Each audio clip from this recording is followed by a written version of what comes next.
There's some birds near here actually like that. Roosters. Oh, we're live. Okay, so good morning, everyone. Welcome to Think and Grow Rich Daily Hangouts. My name's Sandy Levesque, coming to you from Lisbon in Portugal, and joined this morning by Glenn in Tennessee. Hi, Glenn. Good morning, everybody. Good morning, Zanny. Yeah, and we have also a guest, I think from the UK, Zanny. So hi everyone, and if you're watching this later on in the day, I know a lot of people do, then hello to you as well. So what we're doing today is we're actually coming up to the end of the book.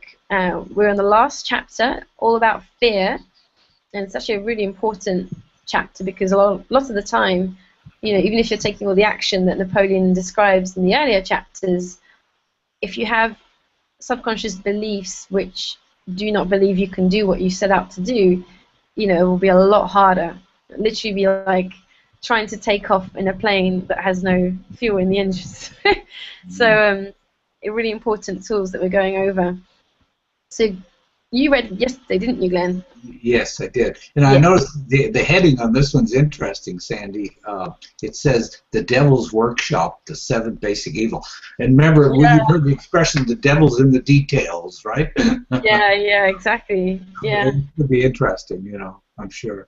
Yeah, so because this chapter is called Outwitting the Ghosts of Fear, and which I love because he's basically saying that fear can appear really powerful, but actually it's not. We always have, we can always control it and be stronger than it.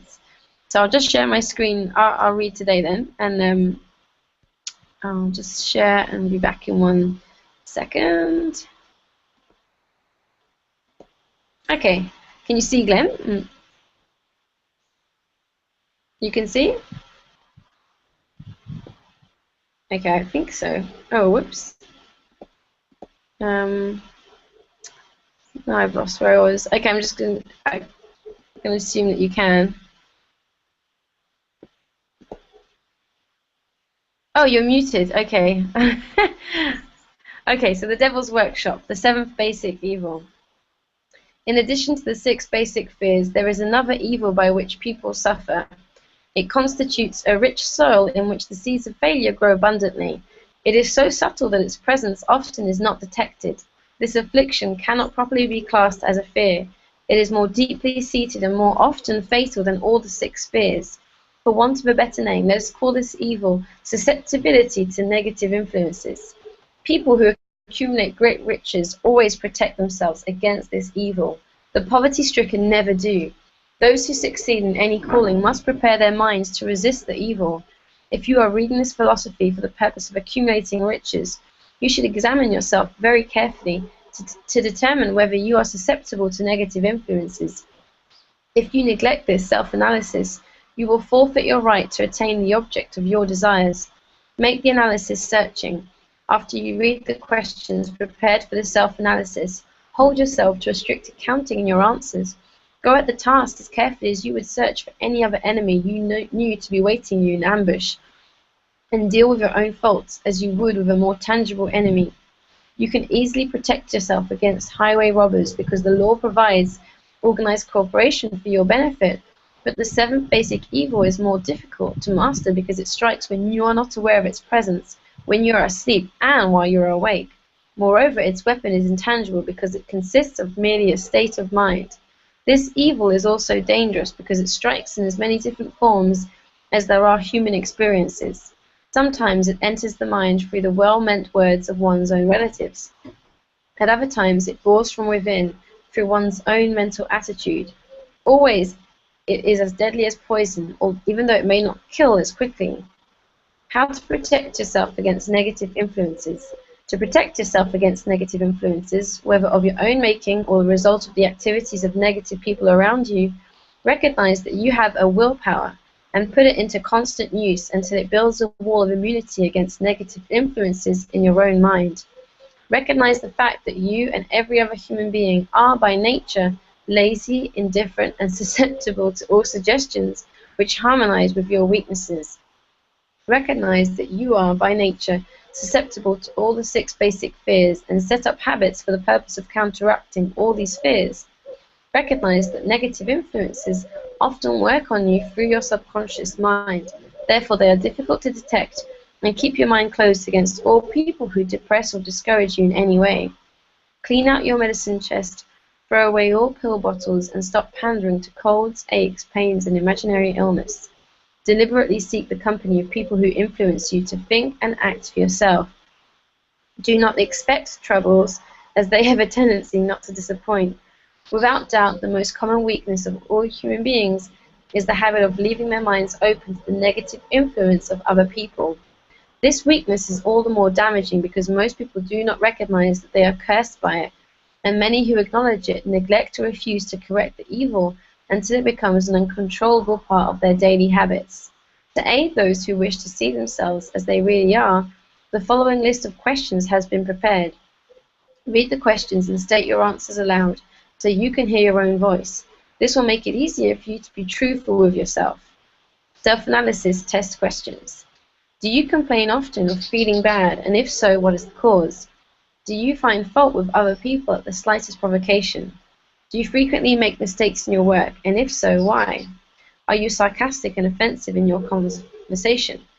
Do you deliberately avoid the association of anyone, and if so, why? Do you suffer frequently with indigestion? If so, what is the cause? Does life seem futile and the future hopeless to you? If so, why? Do you like your occupation? If not, why? Do you often feel self-pity, and if so, why? Are you envious of those who excel you? To which do you devote most time, thinking of success or of failure? Are you gaining or losing self-confidence as you grow older? Do you learn something of value from all mistakes? Are you permitting some relative or acquaintance to worry you? If so, why? Are you sometimes in the clouds, and at other times in the depths of despondency? Who has the most inspiring influence upon you? What is the cause? Do you tolerate negative or discouraging influences which you can avoid?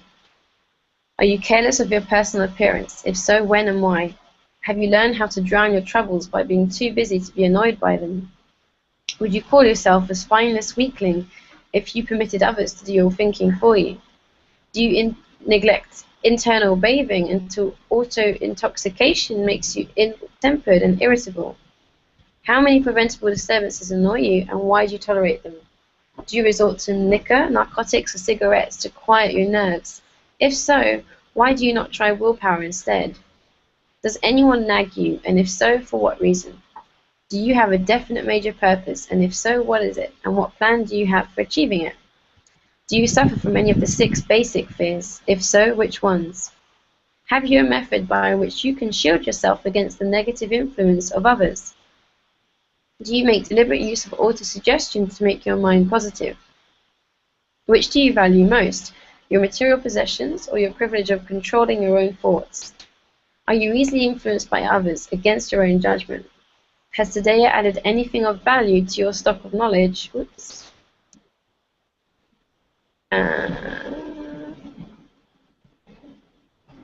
Oh, sorry, I just messed up the... Have you added anything to your stock of knowledge, which was...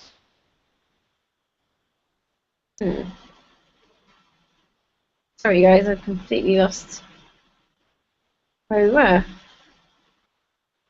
Oh, here we go, or state of mind, sorry. Do you face squarely the circumstances which make you unhappy, or sidestep the responsibility? Do you analyze all mistakes and failures and try to profit by them, or do you take the attitude that this is not your duty? Can you name 3 of your most damaging weaknesses? What are you doing to correct them? Do you encourage other people to bring their worries to you for sympathy? Do you choose from your daily experiences, lessons, or influence which aid in your personal advancement? Does your presence have a negative influence on other people as a rule? What habits of other people annoy you most?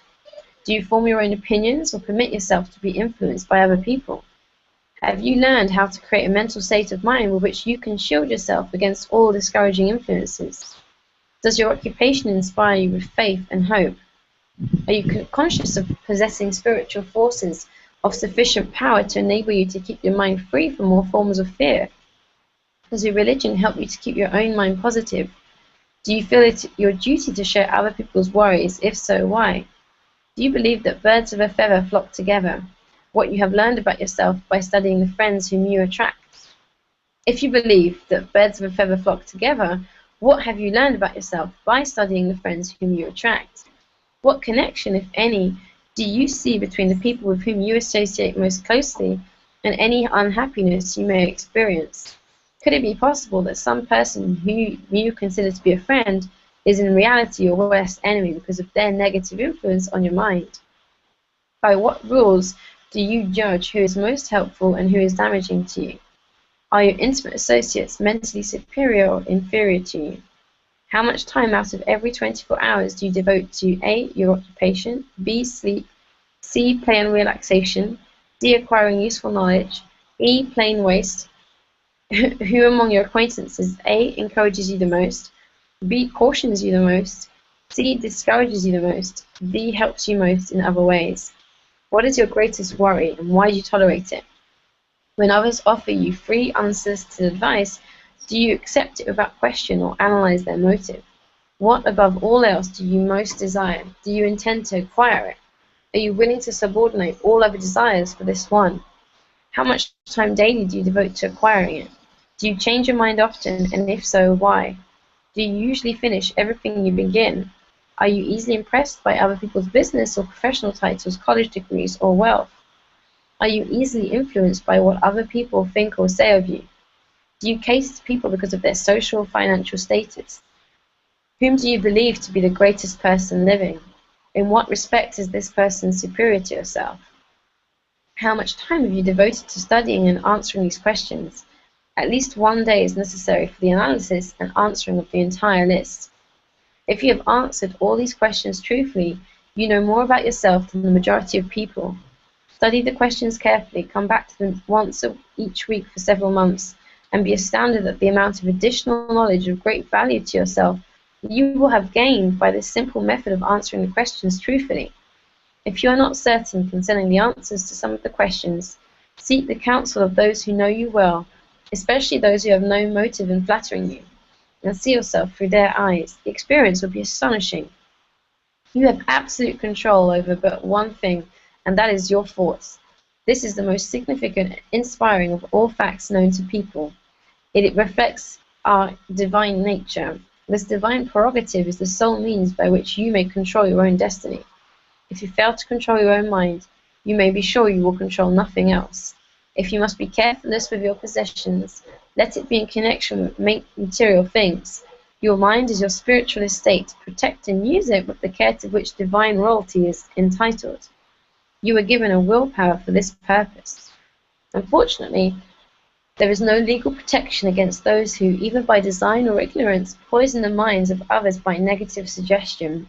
This form of destruction should be punishable by heavy legal penalties, because it may and often does destroy one's chances of acquiring material things which are protected by law. Men with negative minds tried to convince Thomas A. Edison that he could not build a machine that would record and reproduce the human voice because, they said, no one had ever produced such a machine. Edison did not believe them. He knew that the mind could produce anything the mind could conceive and believe, and that knowledge was the thing that lifted the great Edison above the common herd. That knowledge was. Men with negative minds told F. W. Woolworth he would go broke trying to run a store on 5 and 10-cent sales. He did not believe them. He knew he could do anything within reason if he backed his plans with faith. Exercising his right to keep other men's negative suggestions out of his mind, he piled up a fortune of more than $100 million. Men with negative minds told George Washington he could not hope to win against the vastly superior forces of the British, but he exercised his divine right to believe. Therefore, this book was published under the protection of the Stars and Stripes, while the name of Lord Cornwallis has been all but forgotten. Doubting Thomases scoffed scornfully when Henry Ford tried out his first crudely built automobile on the streets of Detroit. Some said the thing would never become practical. Others said no one would pay money for such a contraption. Ford said, "I'll belt the earth with dependable motor cars." And he did. His decision to trust his own judgment has already piled up a fortune far greater than the next 5 generations of his descendants can squander. For the benefit of those seeking vast riches, let it be remembered that practically the sole difference between Henry Ford and a majority of the more than 100,000 people who work for him is this: Ford has a mind and controls it. The others have minds which they do not try to control. Henry Ford has been repeatedly mentioned because he is an astounding example of what a man with a mind of his own and a will to control it can accomplish. His record knocks the foundation from that time-worn alibi: I never had a chance. Ford never had a chance either, but he created an opportunity and backed it with persistence until it made him richer than Croesus. Mind control is the result of self-discipline and habit. You either control your mind or it controls you. There is no halfway compromise. The most practical of all methods for controlling the mind is the habit of keeping it busy with a definite purpose, backed by a definite plan. Study the record of any person who achieves noteworthy success, and you will observe that they have control over their own mind. Moreover, that they exercise that control and direct it towards the attainment of definite objectives. Without this control, success is not possible. Okay, I'll stop there for now. This is actually quite a long chapter. Yes, it is, actually. Huh. Yeah. Yeah. But quite an inventory, and like they said, I guess if we do that like once a month or something like that for a while, we'll actually get a better knowledge of ourselves, right? I mean, that's the power of that, right?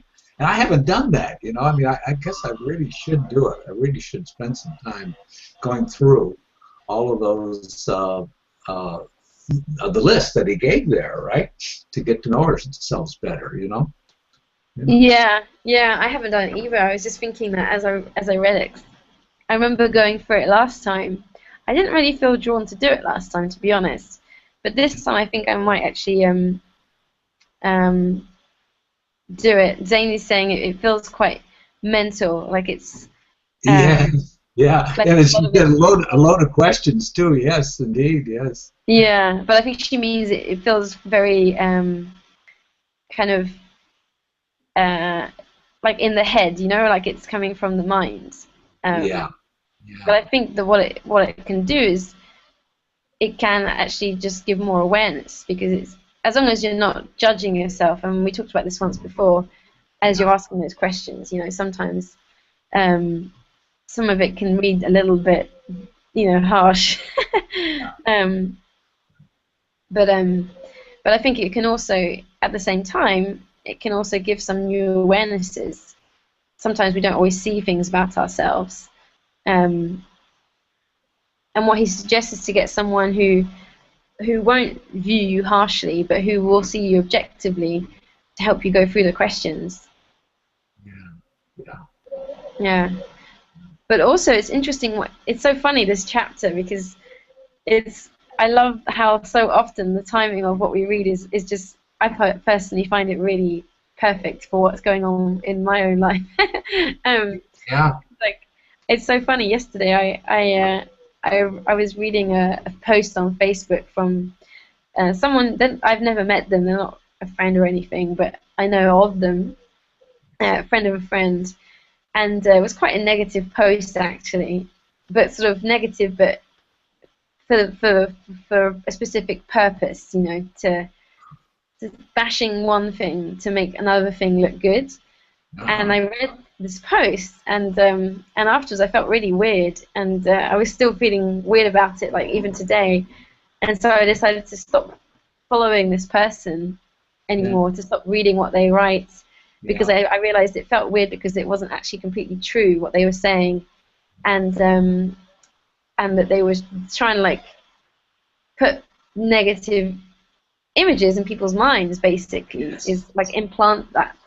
And so I realized, wow, that's what he was doing, and I fell for it. And I've got to stop reading stuff like that, because it does do what Napoleon's saying. It puts, you know, in the same way that we can plant seeds of inspiration and possibility, people can plant seeds of doubt and fear.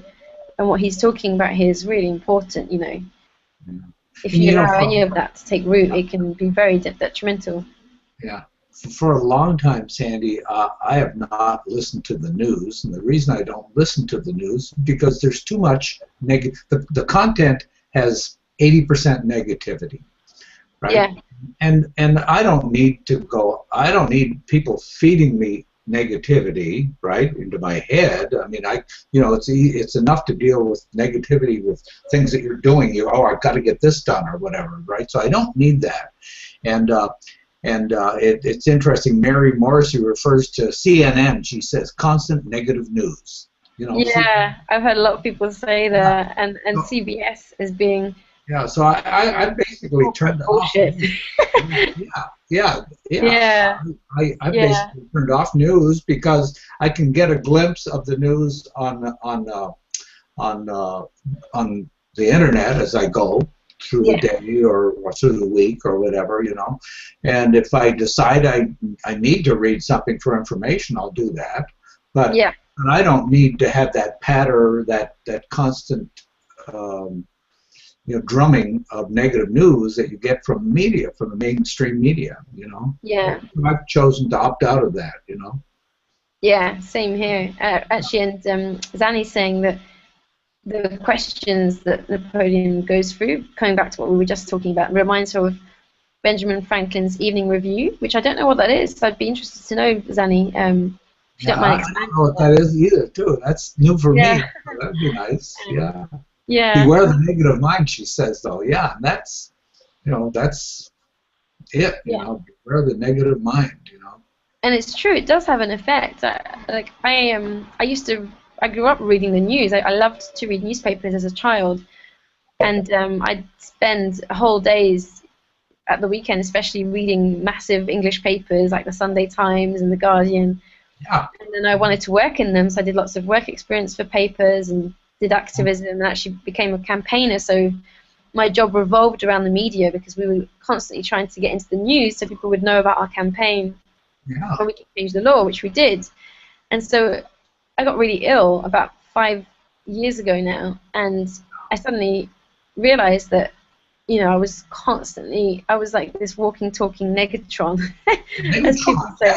The negatron, that's a good electronic Yeah, analogy. I was Yeah. exactly always focusing on problems and negative stuff, and I stopped. I unplugged from it all and healed within a few weeks. Haven't been ill since. But recently I stayed with someone for a few weeks in France who does watch the news, wakes up to listening to as I used to do, is very much following it, and it was so interesting. I could notice that my general energy started to change because she was always talking about, and there were things going on that were sad, like the Gaza attack, and a plane had crashed, but I noticed that I started to feel really sad again, and I was like, well, I have to stop. But I think it's not like you live on a cloud and you don't pay attention to anything going on in the world. But if you truly want to change things, then focusing on that stuff doesn't help because it's like making it even more powerful.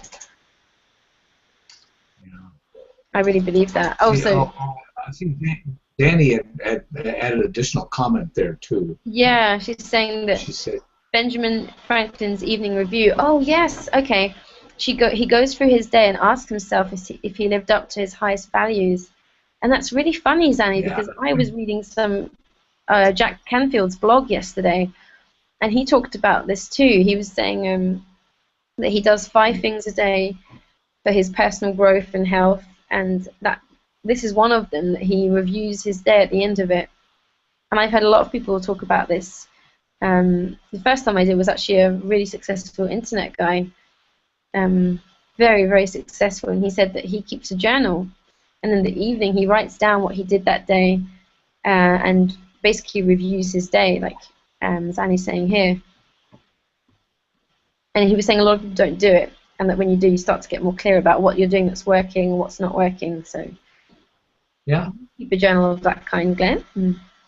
No, I don't keep a journal, but I do. I think at the end of the day, I kind of naturally look back over the day and say, well, did I move forward in the direction of my dreams, right?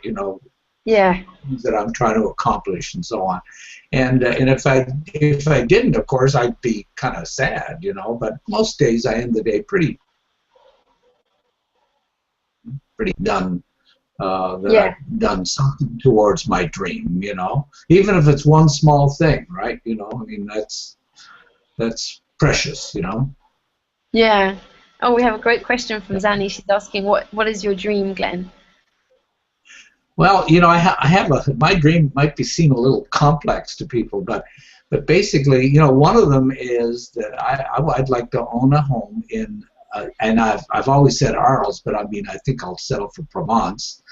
Which I could share with friends and family, people that I love, and at least for like 3 months a year. Be there for like 3 months a year, and then besides that, I want to travel the world freely, with freedom and flow, which means that basically I will have enough financial wherewithal to do that. Right, that's part of my dream too. And of course grow as a person and share my time, talent, and treasure with other people, human beings. So Yeah. do things that help other people and share treasure, right, with other people too. I think that's part of your dream too, Sandy, as I recall. Yeah, exactly. And I was just thinking, well, you're already doing that, Glenn, by showing up on the Hangout every day. Do you remember when I got another message from a lady? She's actually a friend of mine from where I used to live. Yes. She watches a lot of the videos, and she actually she gave birth a few months ago, and she wrote me a message to say thank you so much for the Hangouts, because what Glenn said in one of them, what you said, had helped her when she was, I think she had some tough choice because she wanted to do a home birth and people didn't want her to, or something like that, but she, what a comment that you had said during this Hangout had helped her a lot, that bringing someone into the world. How amazing is that?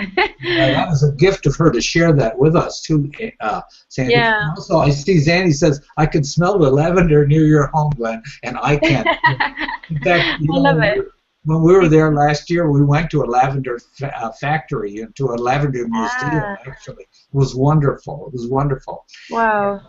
And isn't it funny, Glenn, that from the internet, you're now connected to people, to friends, because, my parents have just moved. They're not in Provence, they're in the Luberon, which is next to Provence. Yeah. They've just bought a house. Wonderful. Beautiful views. It was been their dream to live somewhere like that, because when they first moved to France, they moved somewhere very beautiful compared to where we lived in England. Yes. Which was very urban.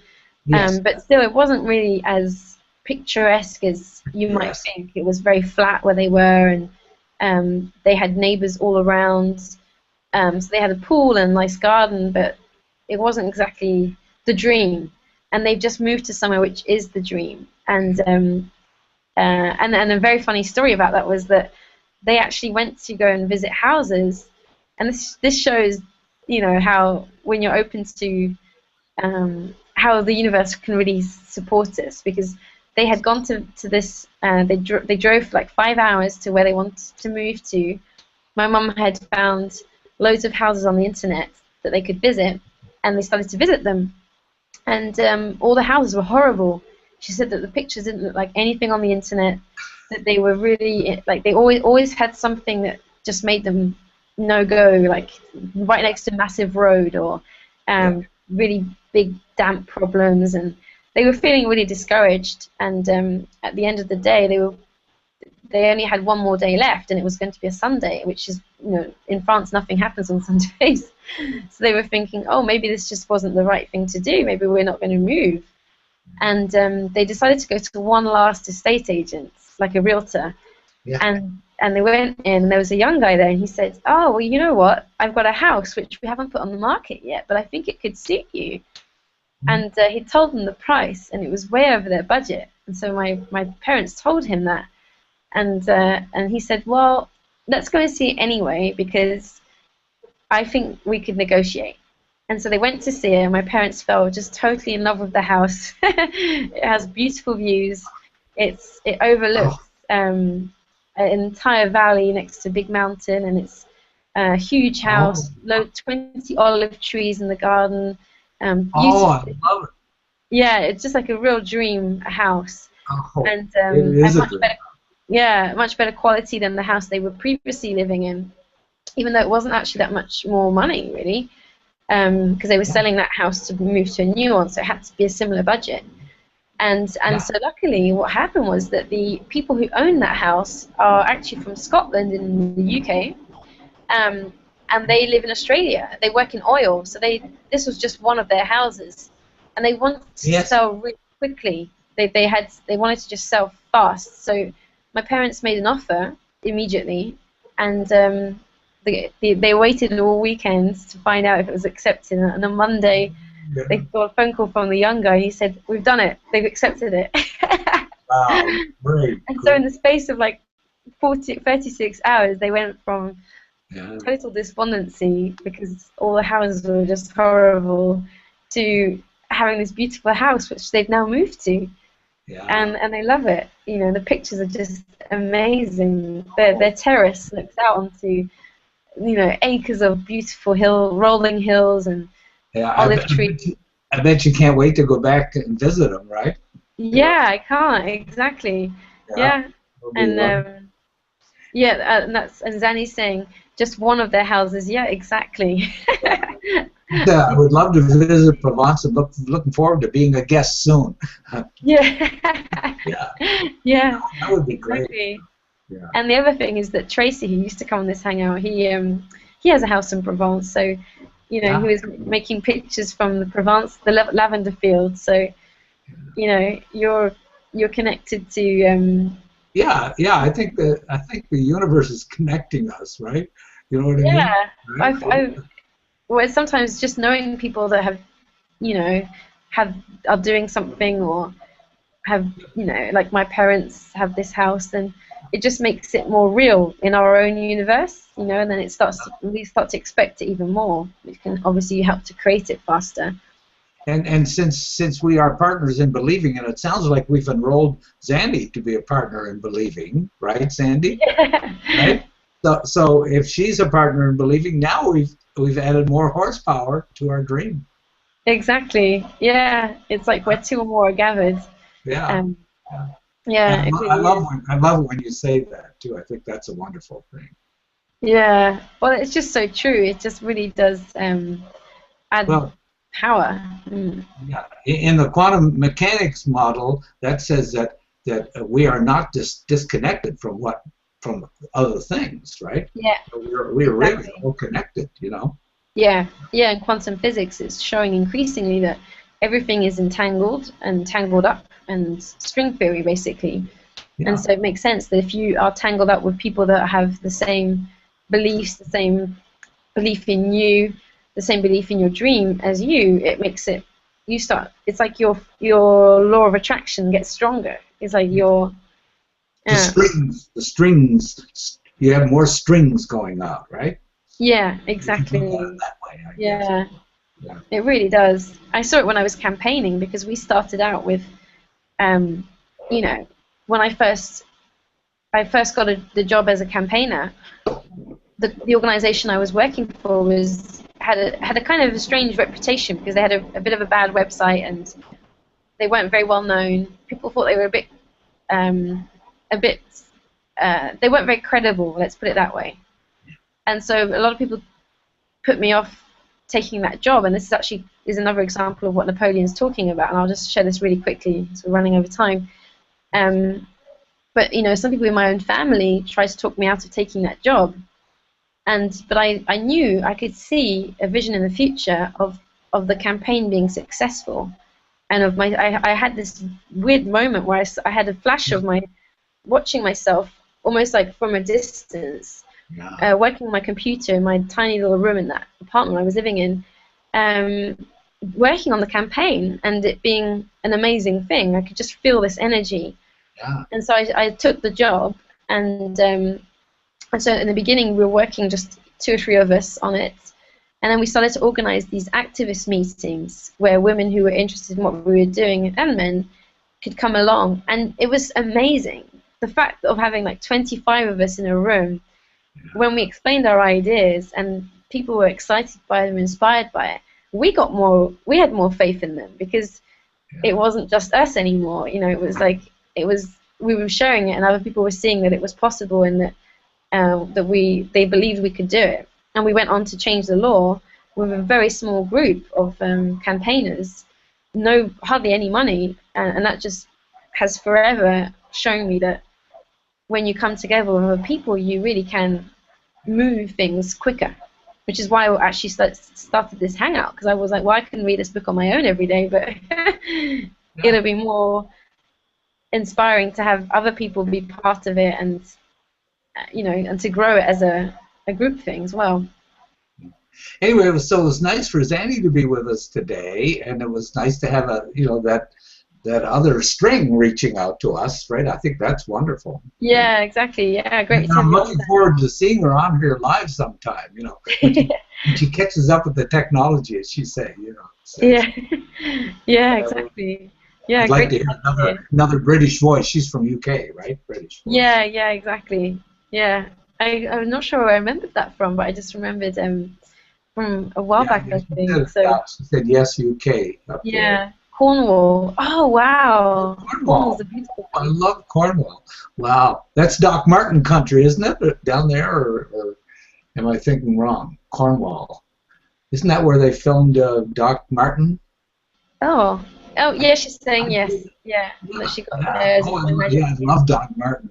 It's one of my favorite things of all. I love BBC series anyway, Okay. I was just wondering For people watching, by the way, we have a group chat, so that's why they might be like, well, what are you talking about? Where are you seeing all these words? So we're just reading out loud what Zanny's saying. Yeah, it was nice to have Zanny here today. That was fun. Oh, yeah.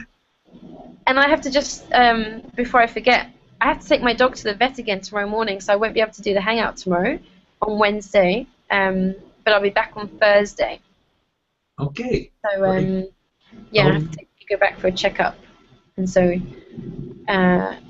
back on Thursday. Thank you for being on, Glenn and Zanny. Great to have you both. Yeah. And thank you, Zanny, too, for me. That was wonderful. And I like that you're sharing our dreams with us. Yeah, exactly. Yeah, partners in believing. And that's what we can all be, If you watch this video later in the day and you want to come on the Hangout, I really encourage you to, because it's not it just makes your experience of the book more powerful. And like Glenn's saying, it's like a mini mastermind group, partners in believing. Yes. We can all support each other with each other's dreams and knowing that they're totally possible. So let's go out and take action towards them today. Have a great day, everybody. Yeah, have a wonderful day, and see you on Tuesday. Very American. Go out and kick some ass. Well, I'm British, so I'll say go out and have fun and do it. Bye, everyone. See you on Thursday, Sandy. See you on Thursday. Bye. Bye-bye.